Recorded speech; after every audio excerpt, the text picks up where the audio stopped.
ಸ್ನೇಹಿತರೆ, ಪೊಲೀಸ್ ಮಹಾನಿರ್ದೇಶಕರು ಹಾಗೂ ಮಹಾನಿರ್ದೇಶಕರು ಕರ್ನಾಟಕ ರಾಜ್ಯ ಅಗ್ನಿಶಾಮಕ ಮತ್ತು ತುರ್ತು ಸೇವೆಗಳು ಹಾಗೂ ರಾಜ್ಯ ವಿಪತ್ತು ಸ್ಪಂದನಾ ಪಡೆಯ ನಿರ್ದೇಶನಾಲಯ ಕಚೇರಿಯಿಂದ ಸರ್ಕಾರದ ಪ್ರಧಾನ ಕಾರ್ಯದರ್ಶಿ ಒಳಾಡಳಿತ ಇಲಾಖೆ ವಿಧಾನಸೌಧ ಬೆಂಗಳೂರು ಇವರಿಗೆ ಅಗ್ನಿಶಾಮಕ ದಳದಲ್ಲಿ ಖಾಲಿ ಇರುವ ಹುದ್ದೆಗೆ ನೇರ ನೇಮಕಾತಿ ಮಾಡಿಕೊಳ್ಳಲು ಮಂಜೂರಾತಿ ನೀಡುವಂತೆ ಪತ್ರ ಬರೆದಿರುವುದು ನಾವು ನೋಡ್ತಾ ಇರಬಹುದು. ಹಾಗಾದ್ರೆ ಎಷ್ಟು ಹುದ್ದೆಗಳು ಅವೈಲಬಲ್ ಇರುವಂತದ್ದು ಅಂತ ಹೇಳಿ ನಾವು ನೋಡೋದಾದ್ರೆ ಒಟ್ಟು 975 ಹುದ್ದೆಗಳು ಅವೈಲಬಲ್ ಇರುವಂತದ್ದು ಸ್ನೇಹಿತರೆ ಇಲಾಖೆಯಲ್ಲಿ. ಕರ್ನಾಟಕ ರಾಜ್ಯ ಅಗ್ನಿಶಾಮಕ ಮತ್ತು ತುರ್ತು ಸೇವಾ ಇಲಾಖೆಯಲ್ಲಿ ಕೆಳ ಹಂತದ ನೇರ ನೇಮಕಾತಿ ಹುದ್ದೆಗಳಿಂದ ಮೇಲ್ದರ್ಜೆ ಹುದ್ದೆಗಳಿಗೆ ನೀಡಲಾದ ಪದೋನ್ನತಿ, ವಯೋನಿವೃತ್ತಿ ಮತ್ತು ವಿವಿಧ ಕಾರಣಗಳಿಂದ ಸ್ವಯಂ ನಿವೃತ್ತಿ ಹಾಗೂ ಇನ್ನಿತರೆ ಕಾರಣಗಳಿಂದ ಮರಣ ಹೊಂದಿದ್ದರಿಂದ ನೇರ ನೇಮಕಾತಿ ಹುದ್ದೆಗಳು ಖಾಲಿ ಇರುತ್ತವೆ ಅಂತ ಕೊಟ್ಟಿದ್ದಾರೆ ಸ್ನೇಹಿತರೆ. ಆದ್ರಿಂದ ಇಲಾಖೆಯಲ್ಲಿ ಖಾಲಿ ಇರುವ ಅಧಿಕಾರಿಗಳು ಮತ್ತು ಸಿಬ್ಬಂದಿ ಹುದ್ದೆಗಳ ಕೊರತೆಯನ್ನು ಒಟ್ಟಾರೆಯಾಗಿ ಸರಿದೂಗಿಸಲು ನೇರ ನೇಮಕಾತಿ ಮಾಡಿಕೊಳ್ಳಲು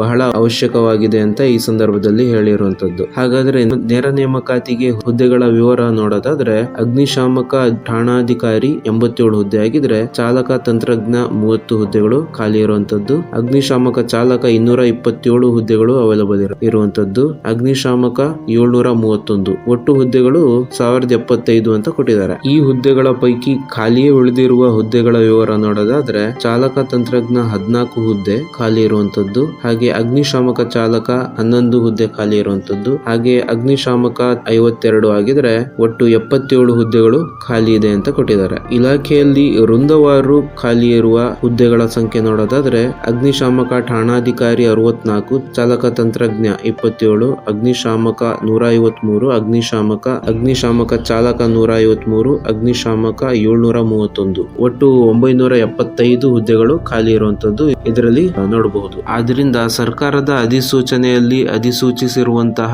ಪ್ರಸ್ತುತ ಇಲಾಖೆಯಲ್ಲಿ ಖಾಲಿ ಇರುವ 975 ಹುದ್ದೆಗಳನ್ನು ನೇರ ನೇಮಕಾತಿಯ ಮೂಲಕ ಭರ್ತಿ ಮಾಡಿಕೊಳ್ಳಲು ಸರ್ಕಾರದ ಮಂಜೂರಾತಿ ನೀಡುವಂತೆ ಈ ಮೂಲಕ ಕೋರಿದೆ ಅಂತ ಕೊಟ್ಟಿದ್ದಾರೆ ಸ್ನೇಹಿತರೆ. ಅಂದ್ರೆ ಅತಿ ಶೀಘ್ರದಲ್ಲಿ ಈ ಹುದ್ದೆಗೆ ಅರ್ಜಿ ಸಲ್ಲಿಸಲು ಅವಕಾಶ ನೀಡಲಾಗುತ್ತೆ ಸ್ನೇಹಿತರೆ. ಅದು ಯಾವಾಗ ಎಂದು ಕಾದು ನೋಡಬೇಕಾಗಿದೆ. ಸ್ನೇಹಿತರೆ, ಈ ವಿಡಿಯೋ ನಿಮಗೆ ಹೆಲ್ಪ್ಫುಲ್ ಆಗಿದೆ, ಇನ್ಫಾರ್ಮೇಟಿವ್ ಆಗಿದೆ ಅಂತ ಅನ್ಕೊಂಡಿದ್ದೀನಿ. ವಿಡಿಯೋ ಇಷ್ಟ ಆದ್ರೆ ಲೈಕ್ ಮಾಡಿ, ಶೇರ್ ಮಾಡಿ, ಸಬ್ಸ್ಕ್ರೈಬ್ ಮಾಡಿ. Thank you. ಜೈ ಹಿಂದ್.